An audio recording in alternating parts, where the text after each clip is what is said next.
Welcome, ladies and gentlemen. Thank you for joining us on the weekly 2010 Norfolk State University Football Coaches Show, NSUSpartans.com and YouTube.com/NSU Athletics.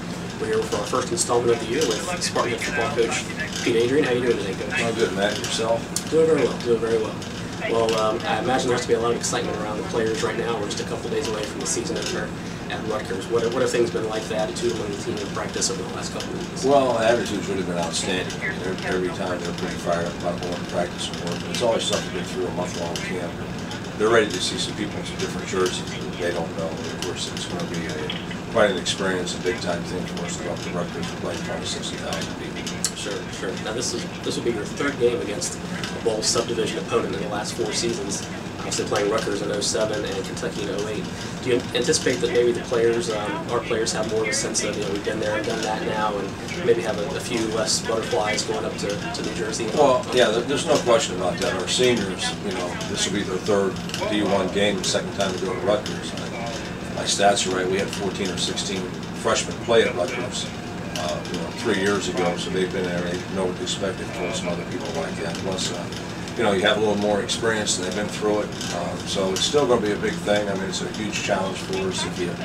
If you look through the country, there'll be like 100 of these games this year where, the football championship series, or 1AA as I like to call them, tries to play the big guys. Out of 100, there'll be 2 or 3 that have a chance to win a football game. We just hope we're one of those 2 or 3. Absolutely. Well, what might be some of your goals this week? Obviously winning is first, but what are some other things that you're really looking to take out of this game?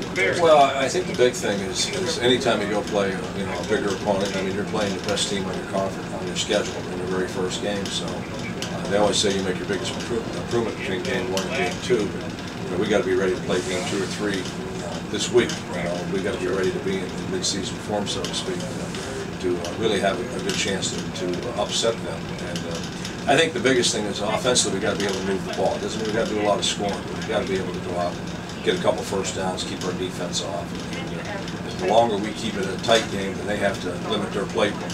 If they get up 2 or 3 touchdowns, and all your gadget plays and all the other stuff comes in like that. And again, the longer we can make it a ball game, they got to play their first unit. And so we'd like to get 22 against 22 instead of 22 against 85. Sure. Now the 2007 game against Rutgers, the Scarlet Knights were ranked 13th in the country at that time. They had a Heisman Trophy candidate in Ray Rice at running back and a couple of NFL receivers. This year they're maybe a little less experienced, but nonetheless they're still very talented. Well, yeah, I mean, right now they had, I think, 5 guys off that team go to the NFL. That we played 3 years ago, and they're loaded again with the NFL prospects. I mean, the quarterback, Savage, will be an NFL player. He's the best quarterback coming back in the Big East this year, preseason all-conference. The running back was not quite a 1,000-yard rusher. I think he had 900-some yards, but he only played like 9 ball games. He's a beast. He runs really hard. One of the top receivers in the country, Sanu, who's a wildcat. He's 6'3", 225, runs about a 4.40. He was their starting free safety at the start of camp last year. They needed a guy with explosion and speed. I mean, this guy does everything to sell popcorn at halftime, but he returns punts, returns kickoffs. He's on special teams. I mean, he's an excellent player.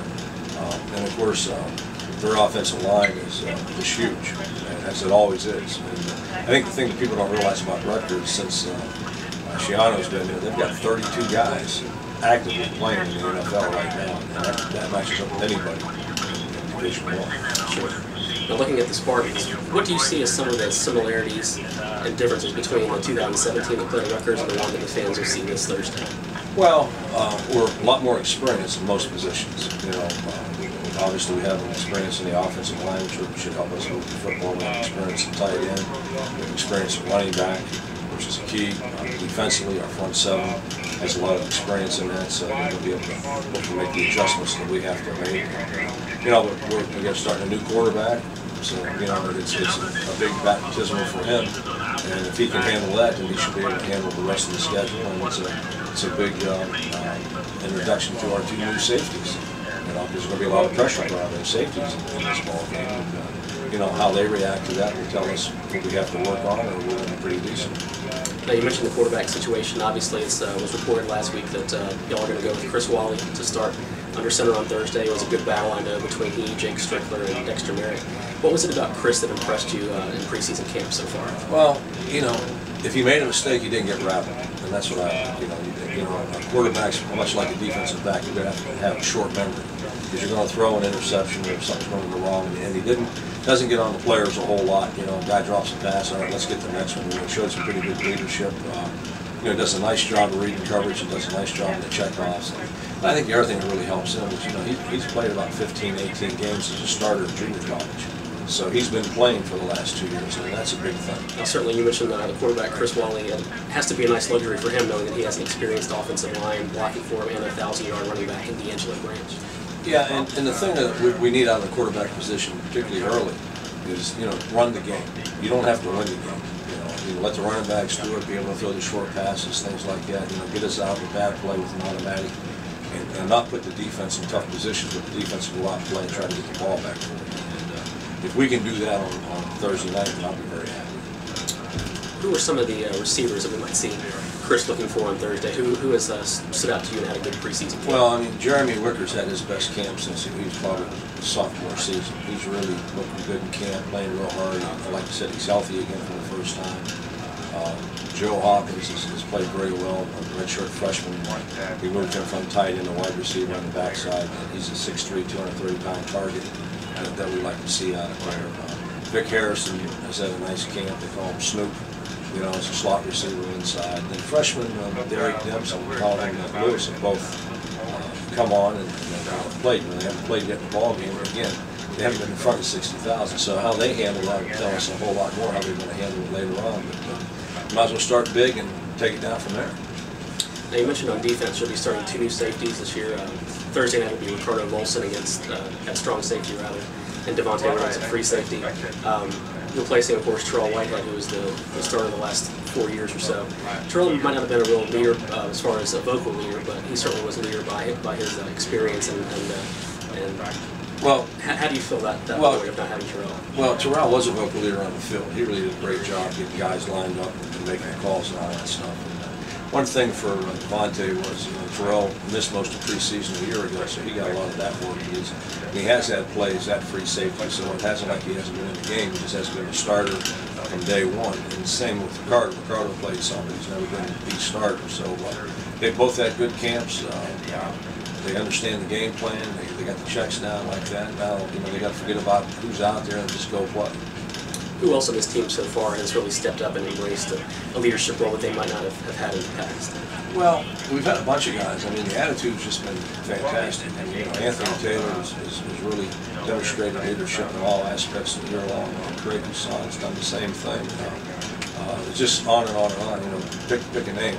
Our kids have really done what we've asked them to do, so now we got to go out and perform. Now, you mentioned a couple of the wide receivers, such as Hawkins and Harrison, who might not have played a lot in the past. Who are some of the other young guys that fans might not be as familiar with who have stood out to you so far during the preseason camp? Well, we've got Briscoe, our running back, has had a good camp. He played for us last year as a redshirt freshman, and he's really had a good camp. Donovan Cotton, who played again last year, is set to do some good things for us. He's a redshirt senior this year. Hakeem Hedgeron is back as a redshirt sophomore. He redshirted him last year.